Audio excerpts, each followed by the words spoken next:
At the edge of the forest, searchers discovered a giant cedar tree, and beneath it, the first bodies. The victims were identified as Yuri Doroshenko and Yuri Krivonishenko. They wore remarkably little clothing for the conditions. Nearby, evidence suggested a fire had once burned beneath the tree. The men appeared to have attempted survival, but survival had not been enough. Investigators noticed something else. Branches high above the ground had been broken. Some suggested someone climbed the tree, perhaps searching for the tent, perhaps watching for danger. The evidence could not reveal who climbed it, only that something unusual had happened there. The mystery deepened.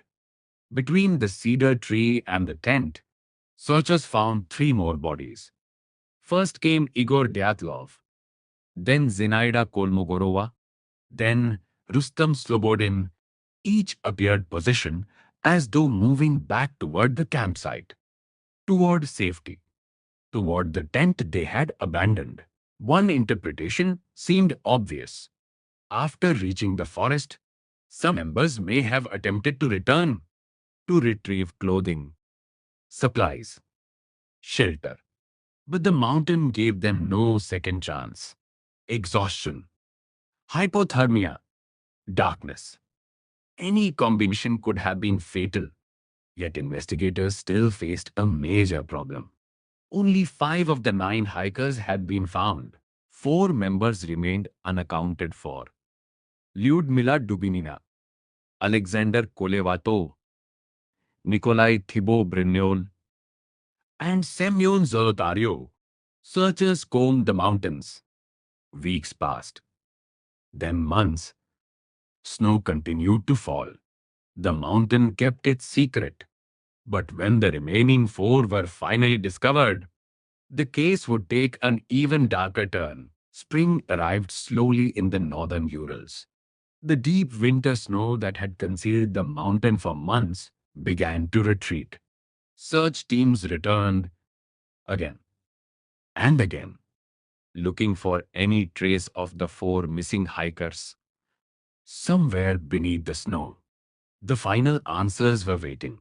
On 4th May 1959, Isuvi Janporeng, Isichi, searchers finally found them, hidden within a ravine approximately 75 meters beyond the cedar tree, buried beneath meters of compacted snow. The last 4 members of the expedition had been located. Near the bodies, investigators found something unexpected. Branches, cut saplings, pieces of clothing, evidence of a makeshift shelter.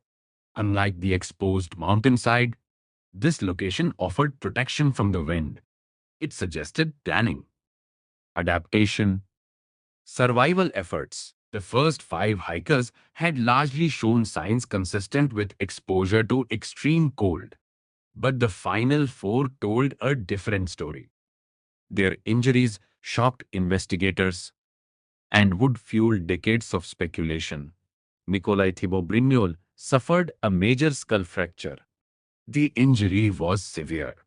Yet investigators found no evidence of a weapon, no signs of a conventional fight, no clear indication of another person attacking him.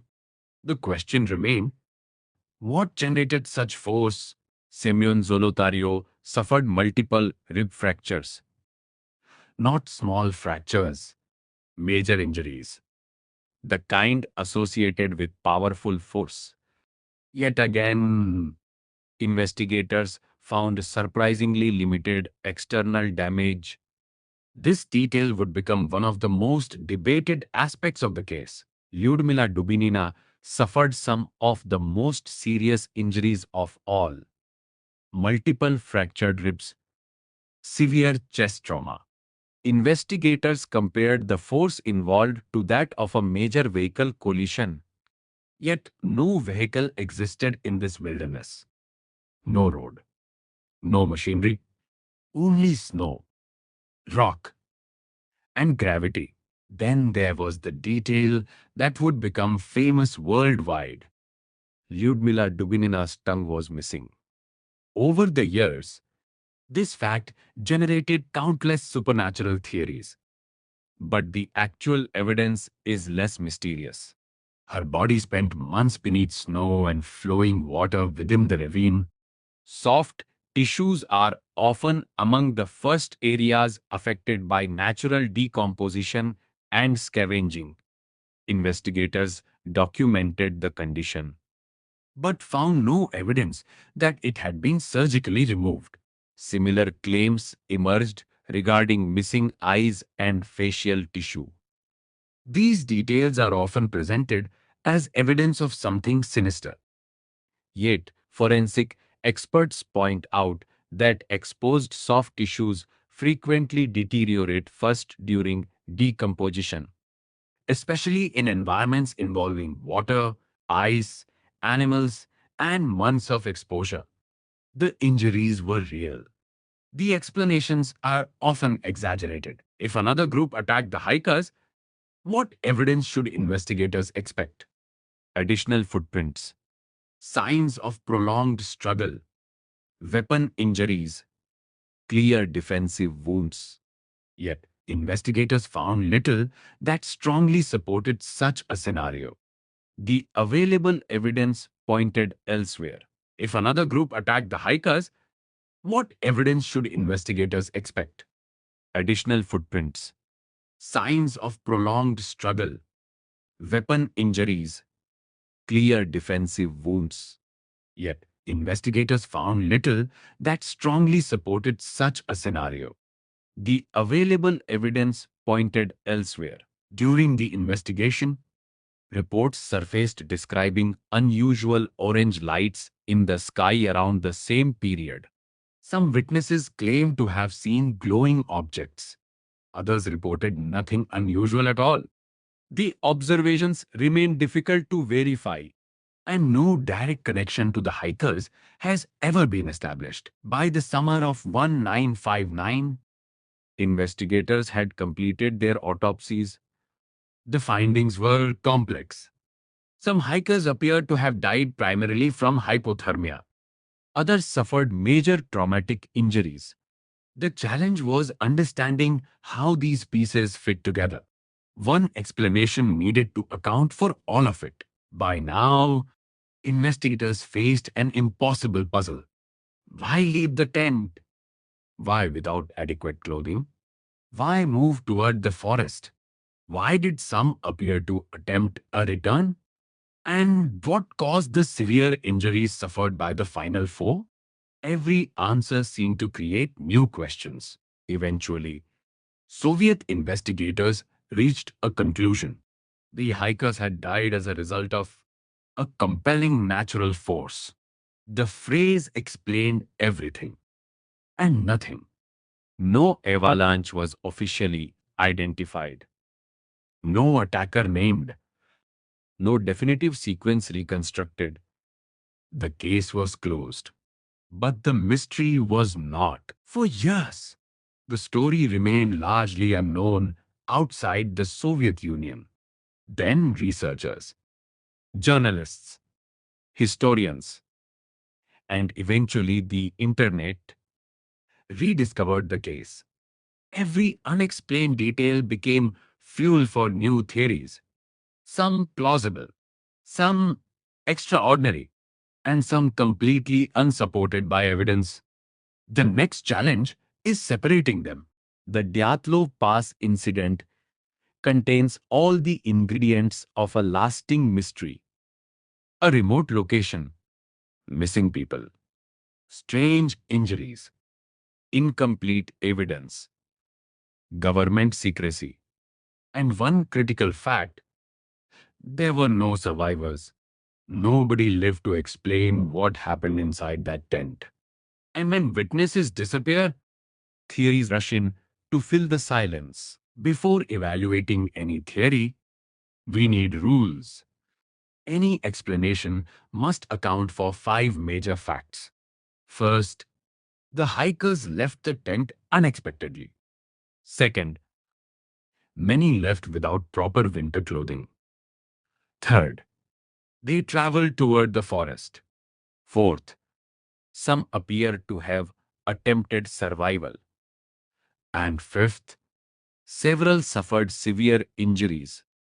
If a theory cannot explain all five, it probably isn't the answer. One of the earliest theories suggested an attack by local Mansi tribespeople. Investigators examined the possibility, but evidence quickly weakened the claim. No signs of conflict, no foreign footprints, no stolen equipment, no convincing motive. The Mansi community also assisted search efforts. Today, most researchers consider this theory extremely unlikely. Another rumor suggested escaped prisoners attacked the hikers. The Soviet Union maintained prison camps in remote regions. On the surface, the theory sounded plausible, but once again, evidence failed to cooperate.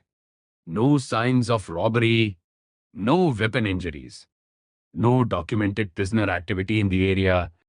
The theory remains largely speculative, and that then came perhaps the most famous theory of all, a Yeti, an unknown creature stalking the mountains. Supporters point to a photograph recovered from the expedition, an image showing a dark figure in the snow. But context matters. Most researchers believe the figure is simply another member of the expedition. There are no giant footprints, no biological evidence, no credible proof of an unknown creature. The Yeti explanation survives mostly because it captures the imagination. Some believe the hikers witnessed a classified military experiment. The Cold War was underway. Secrecy was common. Reports of strange lights in the sky fueled speculation. Could they have encountered an experimental weapon? It's an intriguing possibility, but proving it is another matter. No documents have surfaced confirming such an event, and many claims rely on assumptions rather than evidence.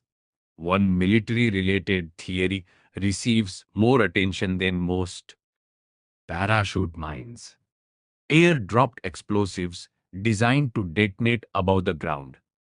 Such blasts can generate powerful shock waves, enough to cause severe internal injuries, even without obvious external wounds. Supporters argue this could explain the trauma. Critics point out the lack of blast damage at the campsite and the absence of direct evidence. The theory remains debated. In 2001, a researcher proposed an unusual idea: infrasound, low frequency sound waves generated by wind moving across terrain. Some studies suggest prolonged exposure can trigger anxiety, discomfort, or panic. The theory argues that unusual wind conditions caused psychological distress, leading the hikers to flee the tent. Critics note there is limited evidence such effects would produce the extreme behavior seen here or explain the injuries. Interesting, but incomplete. Another environmental theory focuses on katabatic winds, powerful air masses rushing downhill. These winds can become incredibly dangerous. In Antarctica, they have overturned equipment and trapped experienced explorers. If severe enough, uh, such winds might convince hikers to temporarily abandon an exposed campsite. But the theory struggles to explain some of the injuries found later. For decades, many experts dismissed avalanches entirely. Why? Because the evidence seemed inconsistent. The slope appeared relatively shallow. The tent was still visible, and search teams did not report a classic avalanche scene. As a result, avalanche theories were often pushed aside. Then something changed. Scientists revisited the evidence using modern computer modeling. Instead of imagining a massive avalanche, they examined a smaller possibility, a slab avalanche, a dense section of snow breaking loose above the tent. According to this explanation, the hikers cut into the slope while preparing camp. Wind gradually deposited additional snow above them. Hours later, a dense slab collapsed, striking the tent, not necessarily burying it completely, but creating enough danger to force immediate evacuation. The slab avalanche theory explains several key observations. Why leave quickly? Fear of further collapse. Why move downhill toward safety? Why head for the forest? Shelter. Why was survival activity observed there? Because the group expected to return. In many ways, the theory fits remarkably well. What about the severe injuries? Modern researchers suggest impacts from snow collapse combined with falls into the ravine could generate forces comparable to those documented in the autopsies, especially when victims become trapped beneath dense snow. Critics argue some questions remain, but unlike many competing theories, this explanation relies on known natural processes. In 2020, Russian authorities reopened the case. After reviewing available evidence, investigators concluded that an avalanche related event followed by hypothermia represented the most likely explanation. Not everyone agrees, but it remains the most comprehensive official explanation to date. After more than 60 years, some facts appear increasingly clear. The hikers were not helpless amateurs. They were experienced. They likely faced a genuine emergency. They attempted organized survival. And the environment itself may have become their greatest enemy. Yet, uncertainty remains. We still do not know the precise sequence of events. We do not know who left the tent first. We do not know exactly when injuries occurred. We do not know every decision made that night. And perhaps we never will. If the evidence were presented to a jury of scientists today, the most likely explanation would not involve monsters, or secret creatures, or supernatural forces.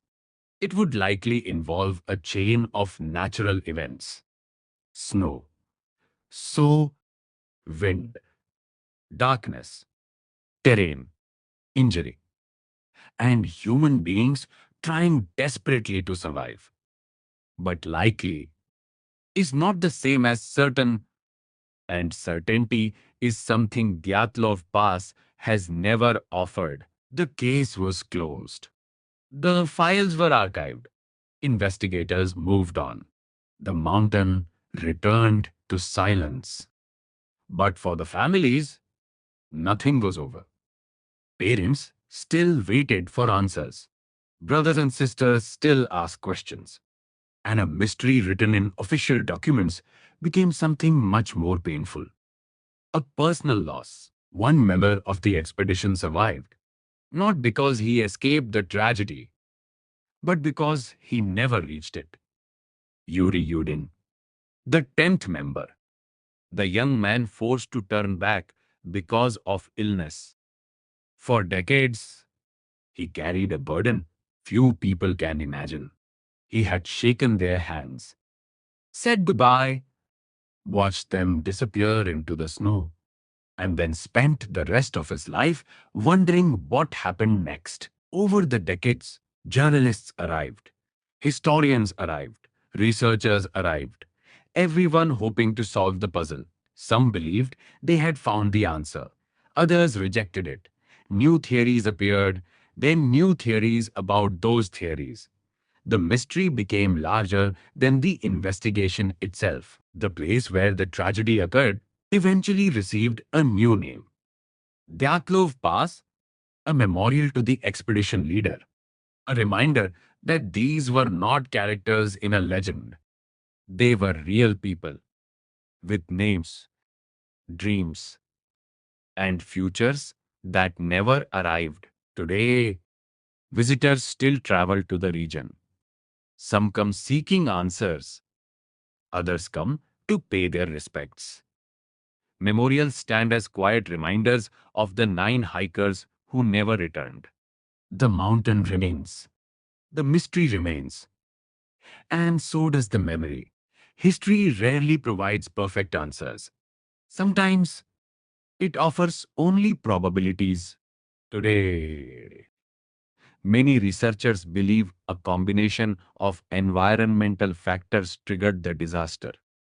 A sudden emergency, a difficult evacuation, extreme cold, survival attempts, injury, and ultimately exposure to one of the harshest environments on Earth. But some details remain lost forever. We do not know the first words spoken after the emergency began. We do not know who cut the tent. We do not know what each person believed was happening. We do not know what they saw in the darkness. Those answers disappeared with them. The Dyatlov Pass incident is often described as a horror story, but perhaps the true horror is something simpler. Not monsters, not secret creatures, not supernatural forces, but the realization that nature can become deadly without warning. That even experienced people can face situations beyond their control, and that sometimes survival comes down to minutes, decisions, and luck. The final photographs remain frozen moments from a world that no longer exists. Young faces, shared jokes, snow covered trails, a journey in progress. Looking at them now, the mystery feels smaller than the tragedy. Because before there was a famous case, there were simply 9 friends on an expedition. More than 60 years have passed. The wind still crosses the mountain. Snow still buries the slope. And every winter, Dyatlov Pass looks much the same as it did in 1959. Silent, remote, unforgiving. The mountain never told its story. Perhaps it never will. But the people who vanished there will not be forgotten.